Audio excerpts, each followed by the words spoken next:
अरे यार, मैंने तो रात भर जग जग के रट्टा मार मार के पढ़ाई की थी, फिर भी जो मैंने पढ़ा वो तो क्वेश्चन पेपर में आया ही नहीं। अरे question paper out of syllabus था शायद।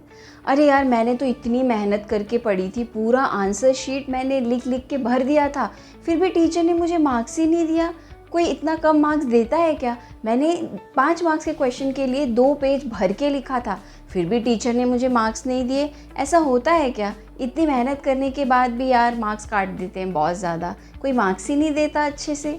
इस तरह के कंप्लेंट जनरली हम स्टूडेंट लाइफ में करते हैं। तो दोस्तों, आखिर ऐसा होता क्यों होगा कि मेहनत तो हम बहुत करते हैं पर मार्क्स हमें टीचर बिल्कुल नहीं देते। पढ़ाई तो हम बहुत करते हैं पर जो हम पढ़ते हैं वही टॉपिक, वही चीज़ें क्वेश्चन पेपर में से गायब हो जाती हैं, यानी कि वो क्वेश्चन पेपर में आता ही नहीं है। तो आपके साथ भी ऐसे प्रॉब्लम्स हुए हैं या होते हैं? तो चलिए डिस्कस करते हैं आखिरकार ऐसा होता क्यों है। तो सबसे पहली बात है फ्रेंड्स, लैक ऑफ कंसिस्टेंसी। इसका मतलब है जब भी स्कूल, कॉलेज या कोचिंग में ये सारी चीज़ें पढ़ाई जा रही थी तब आप कंसिस्टेंट नहीं थे, आप कंसिस्टेंटली प्रेजेंट नहीं थे, है ना। आपको पता ही नहीं था कि कहाँ लेक्चर हो रहा है, क्या पढ़ाया जा रहा है, कब पढ़ाया जा रहा है, कौन सा टॉपिक डिस्कस हो रहा है। और आप आज एक दिन जा रहे हैं, 2 दिन एब्सेंट हैं, 3 दिन आपके फैमिली में शादी है, चौथे दिन में किसी का बर्थडे है, 5वें दिन आप बीमार हैं। ऐसे बहुत सारे रीज़न्स हमारे लाइफ में रहते हैं।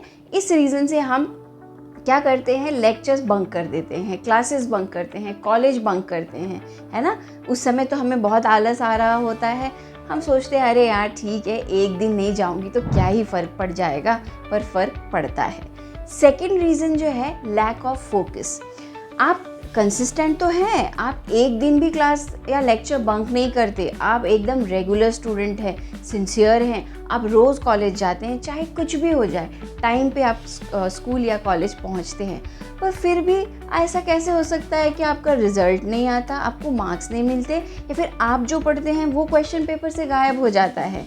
तो लैक ऑफ फोकस है फ्रेंड, यानी कि आप क्लास में तो होते हैं पर आपका ध्यान नहीं होता। आप फिज़िकली तो क्लास के अंदर प्रेजेंट होते हैं पर मेंटली अब कहीं बाहर होते हैं, ठीक है। तो जो चीज़ें टीचर क्लास में डिस्कस कर रहे हैं वो आपने नहीं सुना, वो आपने नहीं देखा, क्योंकि आप फोकस्ड नहीं थे। नंबर 3 हम कह सकते हैं लैक ऑफ कॉन्सेप्ट क्लैरिटी, यानी कि जो चीज़ें आपको क्लास में पढ़ाई जा रही हैं आपको उसका कोई आइडिया नहीं। यानी कि मान लीजिए साइंस का एक टॉपिक या मैथ्स का एक पूरा एक्सरसाइज क्लास में आपको बताया गया पर आपने समझा ही नहीं। आप देख रहे थे, फोकस भी थे, कंसंट्रेटेड थे, आप कंसिस्टेंट स्टूडेंट हैं, पर फिर भी आपको समझ में नहीं आया। और तो और आपने टीचर से भी डिस्कस करना सही नहीं समझा। ये तो रहने दीजिए, आपको डर लगा होगा कि अरे यार मैम कहीं डांट ना दे, अरे सर कहीं डांट ना दे, तो आपने अपने फ्रेंड से भी डिस्कस नहीं किया। क्लास में कोई ना कोई तो ऐसा होता है ना, टॉपर काइंड ऑफ, जिससे हम डिस्कस कर सकते हैं कि यार मुझे ये वाला टॉपिक ना बिल्कुल समझ नहीं आया, क्या तुम मुझे एक्सप्लेन कर सकते हो। पर हमने उतनी भी कष्ट उठाने की ज़रूरत नहीं की, हमने सोचा जाने दे, देख लेंगे जब एग्ज़ाम आएगा, कौन सी जल्दी पड़ी है, आज नहीं समझ में आया कल पूछ लूँगी। इस तरह करते करते करते हमने लेज़ीनेस में और केयरलेसनेस में ये सारे टॉपिक्स छोड़ दिए, है ना। तो कंसिस्टेंट होने के बावजूद भी, रोज़ प्रेजेंट होने के बावजूद भी, सिंसियर होने के बावजूद भी हमारी कॉन्सेप्ट क्लैरिटी जो है वो पीछे रह गई। हमें कोई आइडिया नहीं है क्या समझाया जा रहा है और क्या पढ़ाया जा रहा है, अंडरस्टैंडिंग ज़ीरो है ना। 4th चीज़ क्या हो सकती है कि हमारा फैमिली प्रेशर, है ना। हम फैमिली, फ्रेंड्स या फिर रिलेटिव्स के प्रेशर में आ जाते हैं। हम सोचते हैं 4 लोग क्या कहेंगे, इस प्रेशर में आके हम एग्ज़ाम्स देते हैं, इस प्रेशर में आके हम पढ़ाई करते हैं, है ना। हमें कोई ना कोई फैमिली में ऐसा ज़रूर कहता है, अरे देख ले पड़ोसी में शर्मा जी का बेटा फॉर एग्ज़ाम्पल, सो शर्मा जी का बेटा तो इतने मार्क्स लेके आता है, देख लेंगे तेरे कितने आएंगे। ये जो कंपैरिजन है, इस कंपैरिजन के टेंशन और इंसल्ट के टेंशन में भी हम पढ़ाई करते हैं। तो हम कंसिस्टेंसी, फोकस, कॉन्सेप्ट क्लैरिटी का कोई ध्यान नहीं है। हम कंपैरिजन के बेसिस में पढ़ रहे हैं कि कल को शर्मा जी का बेटा या बेटी अच्छे मार्क्स लेके आए तो घर पे मुझे मार पड़ेगी या डांट पड़ेगी।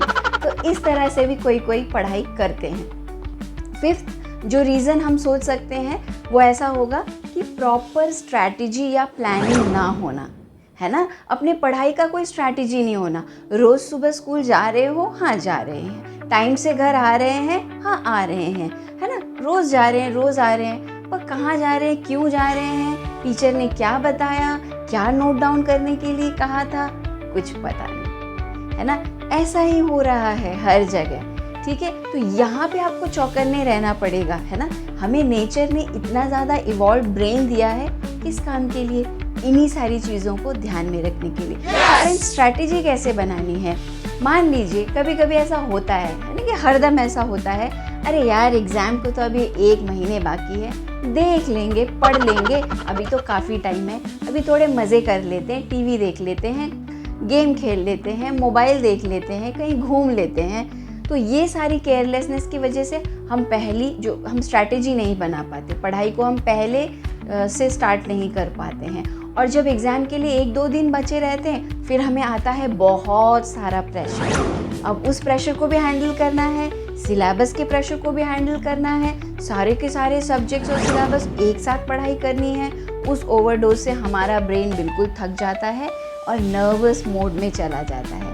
पढ़ा हुआ तो कुछ समझ में नहीं आता, क्योंकि वो लास्ट मोमेंट मगअप होता है, तो वहाँ पे कुछ अंडरस्टैंडिंग नहीं होती है ना। इसके साथ साथ जब आप स्ट्रैटेजी बनाते हैं, स्ट्रैटेजी में आपका एग्ज़ाम, मान लीजिए फॉर एग्ज़ाम्पल 2 घंटे का आपका पेपर है, जिसमें आपको 60 मार्क्स दिए हुए हैं, फॉर एग्ज़ाम्पल मैं बता रही हूँ। उसमें आपको 2 मार्क्स के क्वेश्चंस होंगे, 4 मार्क्स के होंगे, 6 मार्क्स के होंगे, 10-12 मार्क्स के क्वेश्चंस होंगे।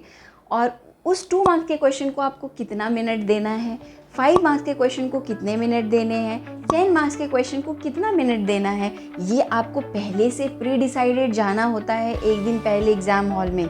फिर आप वहाँ टाइम भी मैनेज कर सकते हैं और अपना आंसर भी अच्छे से एक्सप्रेस कर सकते हैं। डायग्राम्स की प्रैक्टिस आप पहले करिए, कितना आंसर लिखेंगे इसकी स्ट्रैटेजी, इसका आइडिया आपके दिमाग में पहले ही होना चाहिए, है ना। कि डायग्राम आप पहले प्रैक्टिस करें। ऐसा नहीं कि अरे यार डायग्राम आ गया क्वेश्चन पेपर में, तो पेंसिल तो मैं लाया नहीं या लाई नहीं, तो ठीक है पेन है ना, पेन से डायग्राम ड्रॉ कर देते हैं, जो होगा देखा जाएगा। ऐसा नहीं होना चाहिए। टीचर ने बोर्ड में कुछ तो ऐसा राउंड सा ऐसा अजीबोगरीब डायग्राम बनाया था, थोड़ा थोड़ा तो याद आ रहा है, चलो वही बना देता हूँ, कुछ तो मार्क्स मिल ही जाएंगे।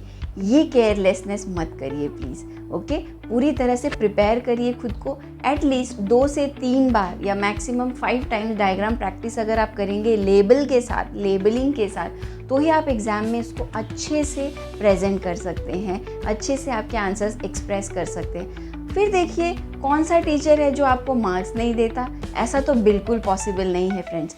एक बार मेरे दिए हुए टिप्स को फॉलो करके ज़रूर देखिएगा और फिर देखिएगा आप कैसे स्कोर नहीं कर पाते। ऐसे कौन से टीचर हैं जो इतने मेहनती बच्चों को भी मार्क्स नहीं देते, और ऐसा कौन सा इंस्टीट्यूशन है जो ऐसे क्वेश्चन पेपर बनाएगा जो इतने मेहनत करने वाले स्टूडेंट्स का जो सिलेबस उसने पढ़ा है उसमें से क्वेश्चन पेपर ना डाले।